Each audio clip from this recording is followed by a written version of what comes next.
नमस्कार दोस्तों, OCN network में आपका स्वागत है। मैं हूं ओमकार चौधरी। आईपीएस पूरन कुमार की आत्महत्या, उनके सुसाइड नोट और अभी तक भी पोस्टमार्टम या अंत्येष्टि को लेकर के परिवार की सहमति ना मिलने और उस पर जो राजनीति शुरू हुई है, उसको लेकर के कुछ बड़े सवाल खड़े हो गए हैं। और इन सब से भी बड़ा सवाल एक्चुअल में एक एसआई के सुसाइड और उसी तरह के एक सुसाइड नोट, एक वीडियो ने खड़े कर दिए हैं। अभी तक ये आरोप लगाए जा रहे थे परिवार के द्वारा, और उस सुसाइड नोट में भी आईपीएस पूरन कुमार ने आरोप लगाए थे, डीजीपी पे आरोप लगाए थे, पूर्व डीजीपी पर आरोप लगाए थे, चीफ सेक्रेटरी पर आरोप लगाए थे, रोहतक के एसएसपी पर आरोप लगाए थे। ये आरोपों के चलते उनका परिवार, उनकी पत्नी भी आईएएस है। जिस समय उन्होंने सुसाइड किया वो जापान के दौरे पर थी, वापस लौटी और तब से उनके घर पर आने जाने वालों का पूरा एक रेला है, एक जमावड़ा है, और अब तो दलित राजनीति शुरू हो चुकी है। लेकिन एसआई लाठर ने जो आत्महत्या की है और सुसाइड नोट छोड़ा है, एक वीडियो छोड़ा है, उससे कुछ गंभीर सवाल खड़े हुए हैं और उल्टे अब पूरन कुमार कटघरे में है। उन्होंने उन पर बहुत गंभीर एलिगेशन लगाए हैं। उल्टे उन्होंने कहा है कि जातिगत उत्पीड़न, जातिगत बायस और कुछ दूसरे पहलू, वो सब पूरन कुमार धमकी देते थे। उनकी पत्नी आईएएस है, उनका एक रिश्तेदार एमएलए है, उनका कोई कुछ नहीं बिगाड़ सकता, और उन पर भ्रष्टाचार करने के भी आरोप लगाए गए हैं। इस पूरे मामले पर चर्चा करने के लिए बाबा रामदास जी मेरे साथ जुड़ रहे हैं। उनको जोड़ करके जरा चर्चा को आगे बढ़ाते हैं। बाबा जी, बहुत स्वागत है। नमस्कार। जय श्री राम, जय श्री राम, हर हर महादेव। जय श्री राम। ये 7 अक्टूबर की घटना है जब पूरन कुमार ने सुसाइड किया था बेसमेंट में अपनी कोठी के। आज 14 हो गई है, यानी करीब करीब 8 दिन गुजर गए हैं, 7-8 दिन गुजर गए हैं। अभी तक ना पोस्टमार्टम होने दिया परिवार ने, अंत्येष्टि तो पोस्टमार्टम के बाद ही होगी। ये स्थितियां, परिस्थितियां क्यों बनी हुई हैं, और जो एसआई ने सुसाइड किया है और इन पर उल्टे गंभीर आरोप लगाए हैं, उन पर जरा बाद में आते हैं। पर ये जो राजनीति शुरू हुई है अब उनकी लाश पर, राहुल गांधी पहुंच गए हैं, राहुल गांधी की बयानबाजी शुरू हो गई, कांग्रेसियों की हो गई, इसको लेकर के आप क्या कहेंगे? 140 करोड़ लोगों का देश है, कोई ना कोई घटना तो इस देश में होती ही रहेगी। और सो कॉल्ड मतलब दलितों की, पिछड़ों की जो संख्या है वो भी लगभग भाई ओबीसी और सारे दलित मिला लेंगे तो 100 करोड़ है। अब 100 करोड़ लोगों में सर कोई ना कोई छोटी मोटी घटना होगी। अब जैसे हरिओम वाल्मीकि की जो घटना हुई ऊंचाहार में, वो सिंपल गांव के लोगों ने, जो कि मूढ़मती थे, एक व्यक्ति को ड्रोन चोर गिरोह का सदस्य मान के उन्होंने पीट पीट के मार डाला। उसमें कहीं से भी जातीय एंगल नहीं था, पर चूंकि मरने वाला वाल्मीकि था इसलिए बोला हरिओम वाल्मीकि की, को लिंच कर दिया सवर्णों ने, जबकि मारने वाले भी ज्यादातर जो है बैकवर्ड और दलित ही थे। उसके बाद सर ये हो गया पूरन कुमार का कांड रोहतक में।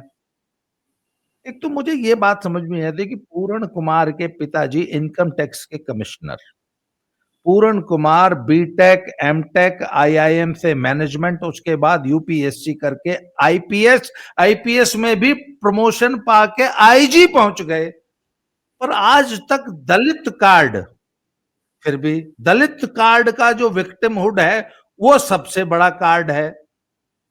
सर एक बात बताइए ना, अगर आईजी बनने के बाद भी एक व्यक्ति का दलन नहीं रुक रहा है, एक व्यक्ति आईजी बनने के बाद भी दलित बना हुआ है,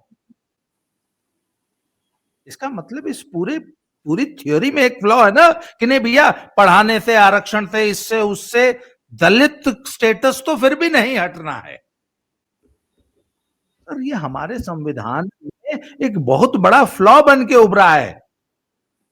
हमने अपने समाज में होली काउज पैदा कर ली हैं। बेचारी महिला, बेचारा दलित, बेचारा युवा, बेचारा किसान, और हमने ये बेचारों की फौज बना ली इस देश में। They have become the holy cows. ये कुछ भी करते रहे, इनका हर चीज जस्टिफाइड रहेगी। आईजी पूरन कुमार जब आईपीएस हुए तो इनको हरियाणा कैडर मिला। हरियाणा में ही इधर उधर जगह, शुरू में ही इनके पास संदीप कुमार नाम का एक गनमैन आ गया, वो इनका विश्वास पात्र बन गया। उसके बाद पिछले 15 साल से आज तक इनकी जहां भी पोस्टिंग हुई वही गनमैन इनके साथ है। अब आप जानते हैं सर, आप तो पत्रकारिता में आपके बाल सफेद हो गए। इतना विश्वसनीय व्यक्ति किसी अधिकारी का जब होता है जो 24 घंटे छाया की तरह साथ लगा रहता है, तो वो उस अधिकारी के लिए क्या क्या काम करता है।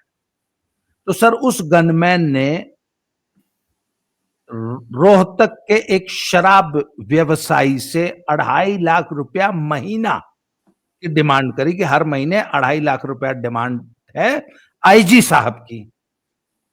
उसने एफआईआर कर दी। खैर एफआईआर में उसने आईजी साहब का नाम नहीं लिखाया, परंतु जो व्यक्ति उसको परेशान करके पैसे मांग रहा था, संदीप कुमार गनमैन का नाम लिखा दिया। व्यापारी था रोहतक का, तो रोहतक में एफआईआर हुई। रोहतक के एसएसपी हैं मिस्टर नरेंद्र बिजरनिया, जो कि हरियाणा पुलिस के सबसे ईमानदार और सबसे जांबाज पुलिस अफसर माने जाते हैं, अपनी ईमानदारी के लिए विख्यात हैं। डीजीपी शत्रुजीत कपूर स्वयं अपनी ईमानदारी के लिए विख्यात हैं। उन्होंने सर जांच करी और ऐसे बताया जाता है कि उस संदीप कुमार की गिरफ्तारी अगले दिन होने वाली थी।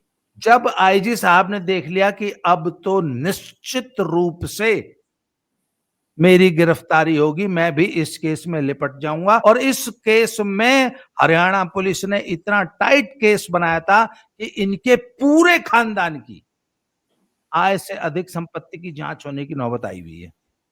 तो उस बदनामी के डर से इस व्यक्ति ने अपने ही सर्विस वेपन से वो कर लिया। अच्छा, अब उसमें एक झोल और है। 9 पेज का एक सो कॉल्ड सुसाइड नोट बरामद हुआ है, but it is not hand written, it is printed on a computer. ऐसा भी बताया जा रहा है कि उस पर कोई सिग्नेचर नहीं है। उसमें 15 पुलिस अधिकारियों के नाम है, right from DGP Shatrujeet Kapoor, SSP Bijarnia और 13 अन्य हरियाणा पुलिस के बड़े पुलिस अधिकारी। ये सब मिलके मेरा उत्पीड़न करते थे, मेरा शोषण करते थे, मुझे जातीय मेरा जो है वो हो रहा था।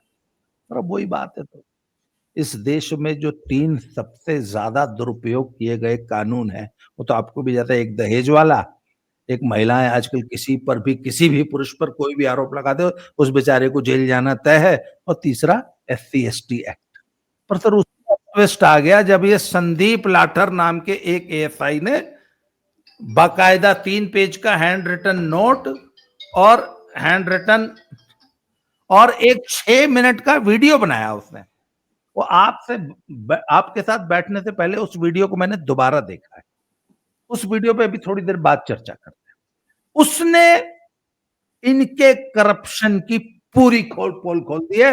वो ये कहता है मरने से पहले संदीप लाठर कि mister Kumar was the most corrupt officer in Haryana police. और सिर्फ फाइनेंशियल करप्शन नहीं, अपनी जाति का, अपने स्टेटस का दुरुपयोग कर कर लोगों को धमकाना, और ये इसके अंदर जितना जातीय दुराग्रह था उतना किसी में नहीं था। उसने तो ये उल्टे आरोप खुद इनको बता दिया है कि शत्रुजीत कपूर और नरेंद्र बिजरनिया बेहद ईमानदार लोग हैं। अब इसमें राहुल गांधी जैसे लोग गिद्ध टूरिज्म गिद्धों की जो लाशों पे जो राजनीति करते इस परिवार का बहुत पुराना पेशा है। हो सके तो वो जरा ये मुझे दिखा। वीडियो मेरे सामने है, उसको मैं प्ले कर देता हूँ। भाइयों, मैं संदीप कुमार आपको एक सच्चाई से अवगत कराना चाहता हूँ। और सच्चाई की कीमत बहुत बड़ी होती है, उसके लिए आहुति मैं पहले ही अपनी डाल रहा हूँ। भाई भगत सिंह ने भी अपना त्याग कराया था, भगत सिंह ने भी अपना जीवन खत्म करना पड़ा जब यू देश जाग गया था। और आज यू देश जब जागेगा जब हम सच्चाई की राह पर कुर्बान होंगे, जब यू देश जागेगा। नहीं इतने यू देश जागे नहीं। एक भ्रष्ट पुलिस अफसर जिसने सदर थाना मर्डर में इसने पैसे लिए, इसने राव इंद्रजीत को निकालने के लिए 50 करोड़ की डील कर रखी थी।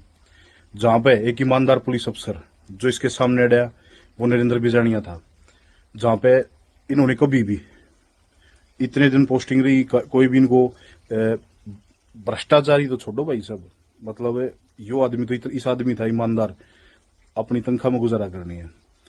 इसने जो भला उसका तो मुलाजिमा का भला कराया। लेकिन आईजी जिस दिन तक पोस्टिंग हुआ उससे दिन तक इन्हें क्या कराया, इन्हें अपने जातिवाद पे देखा भाई यार इस ऑफिस में जाति के इनको हटाओ, इनको हटाओ, इनको हटाओ। अपना ले जो करप्ट आदमी छाट छाट कर वो लगाने स्टार्ट कर दिए। उन आदमियों ने क्या कराया, फाइलें जिनका उन्हें बेरा था भाई इस फाइल में कोई क्लेरिकल मिस्टेक है, कोई जिमनी रहेगी, कोई और चीज रहेगी, वह चीज करके न मुलाजिम बुलाए, टॉर्चर करें, पीछे मांगे। हाँ, महिला पुलिस कर्मियों का भी ट्रांसफर के नाम पे यौन शोषण हुआ वहां पे। इनकी जब सीडीआर आईपीडीआर चेक करी जाओगी आपको कंफर्म हो जाएगा। मेरी बातों में सच्चाई है, बिल्कुल सच्चाई है मेरी बातों में, मैं झूठ नहीं बोल रहा किसी बात पे भी। इन्होंने वहां पे ऐसा कारम मचा दिया। अरे इस कोई मुलाजिम जंदा किसी तक भैया चीज कोई अर्ज मर्ज के लिए जंदा नहीं भाई, बाहर सुशील खड़ा पीछे दे भाई, पीछे दे भाई। अरे खसमो, थम न्याय की कुर्सी बैठे हो, थम क्या के पीछे मांगो भाई। एक आदमी पहले व्यापारी वर्ग एक बढ़िया है, बेचारा परेशान है वो, उसने पहले गुंडे जान तो मारने की धमकी दे रही है, उससे न बुला के नर थामो टॉर्चर करने लग रहे हो भाई। के हंगा बता भाई, या कुर्सी मिल रही है या जहाँ तो मिल रही है, होगी बेतरी इसी गराली आई है सुबह, होगा इसका साड़ा बह मिल ले भाई, हो गए भाई ये आयोग में। ये इस दुनिया में सबसे ठंडे राज्य है क्या ये अड़े? ये राज्य नहीं है भाई, जनता राजा होती है, न्याय जनता करती है हमेशा। और आज मैं आपको सच्चाई बता रहा हूँ, आपको सच्चाई से रूबरू करवा रहा हूँ। इनकी भ्रष्टाचार की जड़ें बहुत गहरी हैं। जो दरखास्त इनके खिलाफ कंप्लेंट हुई थी उसी भ्रष्टाचार से डर के इसने सुसाइड कराया है। एक चीज और मैं बता देता हूँ, जब हमने सुशील को पकड़ा था वहां पे गनमैन को, तो इसने रास्ता मृत्यु बताई। बोले एक चीज तो और रहेगी, माँ के रहेगी भाई। बोले मैं ना एक जगह तो और मंथली कलेक्शन करके लेके आया था और वो पीछे डैशबोर्ड में रह गई। धर्मेंद्र ड्राइवर उस गाड़ी ने लेकर उड़ गया है। धर्मेंद्र और सुशील कुमार उस गाड़ी में दो आदमी थे। जब इसको पकड़ा गया, इसको शामिल जांच होने के लिए नोटिस दिया था। बोला ठीक है कोई दिक्कत नहीं, बोले आप सर बैठे हैं 10 मिनट में बाहर में, चालू मेरा बाल पाड़ सकते तो। भाई हमने क्या ना बाल पाड़ना, तेरे खिलाफ पब्लिक आदमी कंप्लेंट कर रहे हैं और हमारा पुलिस की ड्यूटी है, हम पकड़ांगे भाई, आगे अफसरादी सुपुर्द कराएंगे भाई, आगे तेरे खिलाफ न्यायिक जांच होगी, सच्चाई जो होगी वो आगे शमी आओगी। लेकिन इनका भाई अहंकार इतना करड़ा था, अगर कुछ नहीं। हाँ, जब नू देखा भाई तेरे पटली तेरा पाप का घड़ा भर लिया, प्रकाष्ठा होगी तेरी, जब इस आदमी ने केवल लग भाई तू बदनाम होगा और परिवार की राजनीति में भी नुकसान पड़ेगा, सारी चीजों में नुकसान पड़ेगा। इसने अपने परिवार को सबको बचाने के लिए सुसाइड की है। ये बात नहीं है कि भाई इसके साथ अरे बड़ी बड़ी जांच चल रही है, आदमी की लुगाई भी जेड़ा में गई तो लुगाई तो ही बुरा रहा था भाई है। इसकी घरवाली को भी डर है कहीं इसकी भी भ्रष्टाचार का भंडा ना फूट जाए। आयोग में बैठ के ने इनके घरवाले ने, इसके फादर ने, सब ने भ्रष्टाचार किया। इनकी भी जांच होनी चाहिए संपत्ति की भाई। इनको लाइसेंस नहीं मिल रहा, ये भ्रष्टाचार करेंगे। अरे एक जाति के नाम पर नहीं, सच्चाई सामने आनी चाहिए। इसने भ्रष्टाचार कराया था, परेशान कराया है सबको, इसने रिश्वत ली है, भ्रष्टाचारी आदमी था यो। और मैं कति सच्चाई कह रहा हूं, जो पैसे टीएचसी वहां से सोनारिया टीएचसी ने इसको ले आके दिए हैं सुशील को, वो पैसे इसके पास पहुंचे हैं। इसका डैशबोर्ड, गाड़ी के डैशबोर्ड में पैसे थे, वो पैसे इसकी लड़की ने लिए हैं। यू पैसे तो नूट रह गया, कभी पीछा बिरा लग गया जब इसने सुसाइड करी है। मेरी बात सच्चाई है और भाई मैं अपनी आहुति दे रहा हूँ इस चीज पे, क्योंकि मन बेरा पट गया कौम में और भाई हमारी देश की जनता होती पे जागे भाई। कोई बात ना भाई, मेरे तो दादर भी वे देश खातर लड़े हैं भाई, छोट पोता भी लड़ पड़ा कि मैं बात कौन है। हाँ, परिवार के लिए फक्र, मैं अपने पर फक्र महसूस करता हूँ कि मैं ईमानदारी के साथ खड़ा रहा हूँ। मैं ईमानदार आदमी था, ठीक है। अगर मैं ईमानदार नहीं होता तो मेरा बैंक के वो करवा के देख लो, मेरे सिर पर कर्जा से, ठीक है, इसी कोई बात को ना, लेकिन हिम्मत है, वो अपने बच्चे ने पढ़ाने लग रहा हूँ, सारी चीज करने लग रहा हूँ, मैं सक्षम हूँ, एक जमींदार का बेटा हूँ, लेकिन मैं यूं नहीं भ्रष्टाचारी हूँ। मैं भाई, मैं भगत सिंह का फैन हूँ और भगत सिंह बरगाइस हूँ।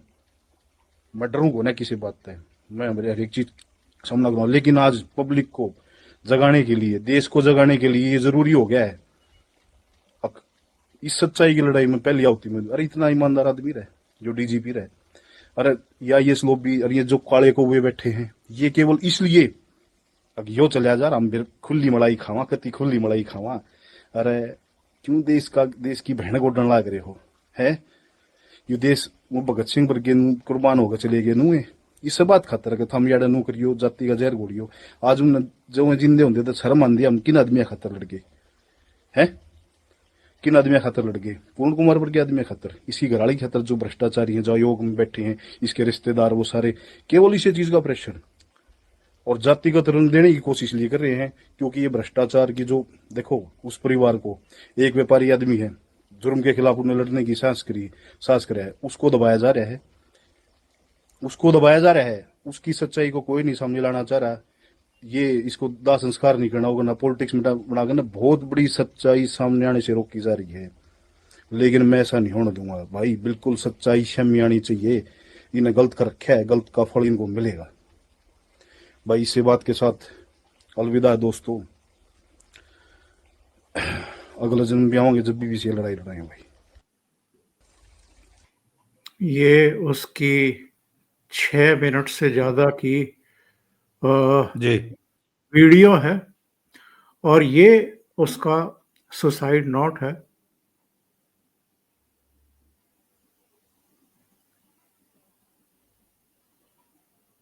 तीन पेज हैं यहाँ सुसाइड नोट के।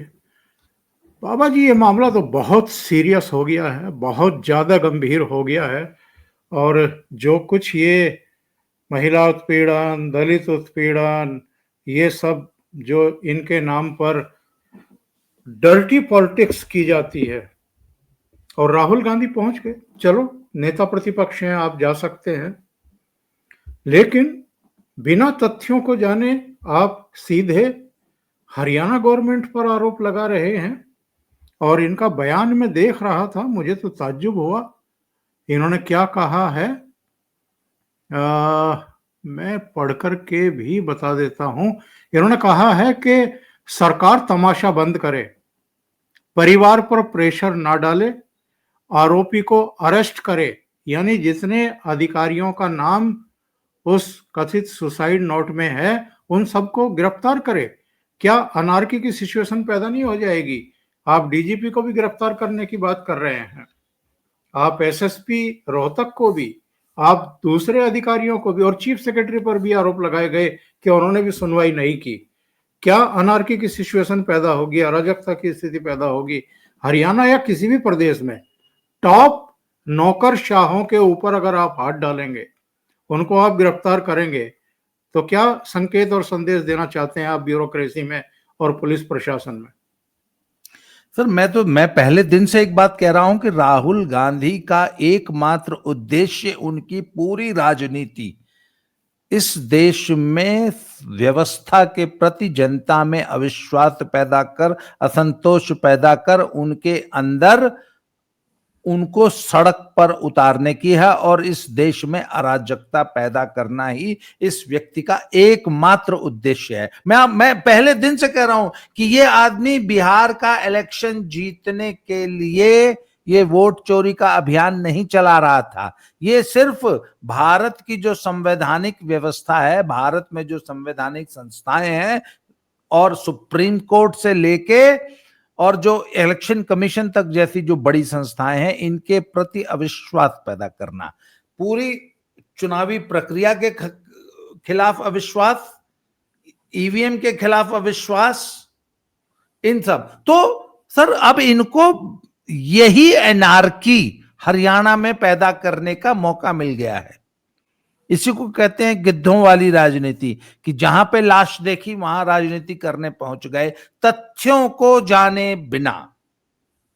तो सर, सबसे पहले तो यह भी जांच करने की बात है कि वो सुसाइड नोट भी ओरिजिनल है कि नहीं है। जबकि अच्छा, एएसआई संदीप कुमार ने अपने हाथ से लिखा है और वीडियो भी छोड़ा है। उसने तो वीडियो छोड़ा, उसने तो किसी किस्म की कोई गुंजाइश छोड़ी ही नहीं ना, उसने तो वीडियो बना दिया। और वीडियो में वो सरेआम कह रहा है कि मिस्टर बिजरनिया एसएसपी और शत्रुजीत कपूर डीजीपी बेहद ईमानदार अफसर है, उनको सिर्फ इसलिए रास्ते से हटाना है कि इस पूरी जांच को खटाई में डाला जा सके और कहीं मेरे पूरे परिवार की संपत्ति की जांच ना हो जाए इस केस में। देखिए राहुल गांधी ने क्या क्या कहा है। जी, सीएम का कमिटमेंट पूरा नहीं हो रहा।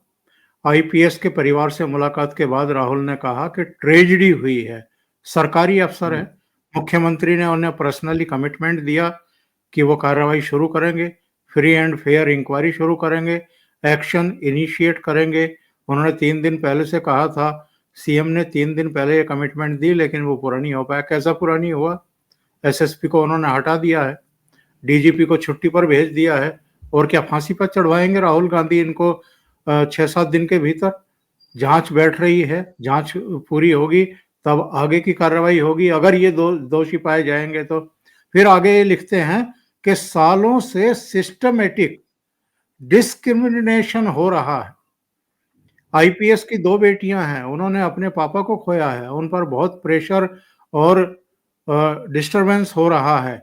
दलित कपल है, ये बिल्कुल क्लियर है कि 10-15 दिन से नहीं बल्कि सालों से सिस्टमेटिक डिस्क्रिमिनेशन हो रहा है। फिर आगे लिखते हैं कि इस अफसर को डिमोरलाइज करने के लिए, करियर और रेपुटेशन डैमेज करने के लिए दूसरे अफसर सिस्टमेटिक ढंग से दूसरे अफसर का काम कर रहे थे। ये सिर्फ एक परिवार का मामला नहीं है, देश में करोड़ों दलित भाई बहन हैं, उनको गलत मैसेज जा रहा है।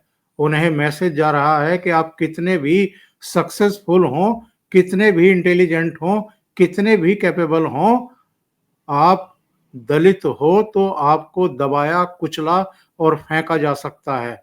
ये हमें स्वीकार नहीं। फिर ये आखिर में कह रहे हैं कि परिवार सिंपल मैसेज दे रहा है कि आप हमें रिस्पेक्ट दीजिए, बॉडी को डिसरेस्पेक्ट मत कीजिए। उनका करियर खत्म किया, मरने के बाद भी डिसरेस्पेक्ट कर रहे हैं। ये देश के हर दलित भाई बहन का अपमान है। मैं प्रधानमंत्री और मुख्यमंत्री से कह रहा हूं, आप जल्दी से जल्दी कार्रवाई करिए। क्या कार्रवाई करिए? जब तक परिवार उसके पोस्टमार्टम की इजाजत नहीं देगा, परमिशन नहीं देगा, तैयार नहीं होगा, तब तक सरकार क्या कर लेगी? तो डिसरेस्पेक्ट कौन कर रहा है डेड बॉडी का? दूसरे, अब बाबा जी हमें ये देखना होगा कि राहुल गांधी एएसआई संदीप कुमार के परिवार के पास भी जाते हैं या नहीं जाते हैं। नहीं सर, उसके बाद बिल्कुल नहीं जाएंगे, क्योंकि अच्छा सर, राहुल गांधी का एक बड़ा दुर्भाग्य है कि ये कुछ भी ये इस प्रकार का प्रपंच करते हैं ना, तो वो 1-2 दिनों में उल्टा पड़ जाता है। अब इन्होंने ये इतना बड़ा तंबू ताना सर्कस का पता लगा, वो संदीप लाठर की जो सुसाइड और उनके सुसाइड वीडियो से अभी जो हम लोगों ने देखा, वो पूरा का पूरा केस उलट गया। अब तो सरकार के ऊपर ये अब तो सरकार को 2 सुसाइड नोट्स की जांच कर रही है ना। आईजी कुमार का सुसाइड नोट तो अभी ऑथेंटिक है कि नहीं, इसकी जांच होनी है, पर लाठर का सुसाइड नोट तो ऑथेंटिक है। ये तो आज बच्चा बच्चा इसकी गवाही देगा। पूरे हरियाणा ने नहीं, पूरे देश ने वो वीडियो देख लिया, सुन लिया। तो अब तो सर हरियाणा सरकार दोनों सुसाइड नोट्स की जांच करेगी ना, दोनों सुसाइड नोट्स में जो आरोप लगाए हैं उसकी जांच होगी ना। अब तो न्याय संदीप लाठर को भी देना पड़ेगा, अब तो न्याय एसएसपी बिजरनिया को भी देना पड़ेगा, अब तो न्याय शत्रुजीत कपूर को भी देना पड़ेगा, जिसके लिए एक आदमी कह रहा है कि वो बेहद ईमानदार आदमी है। कहीं उनके साथ तो अन्याय नहीं हो रहा क्या? इस सिस्टम में क्या एक ईमानदार अधिकारी को इस तरह प्रताड़ित किया जाएगा जातीय राजनीति के नाम पे? तो क्या शत्रुजीत कपूर न्याय के हकदार नहीं है क्या? या एसएसपी विजेंद्र बिजरनिया जो हैं वो न्याय के हकदार नहीं है? बहुत बहुत धन्यवाद बाबा जी जुड़ने के लिए और एक महत्वपूर्ण मुद्दे पर चर्चा करने के लिए। Thank you so much. हम दर्शकों के ऊपर छोड़ते हैं, बहुत सारे सवाल हैं, उनके जवाब वो तलाश करेंगे, और आगे जब जांच होगी तो दूध का दूध और पानी का पानी हो जाएगा। Thank you so much. नमस्कार। धन्यवाद सर। जय श्री राम, हर हर महादेव। जय श्री राम।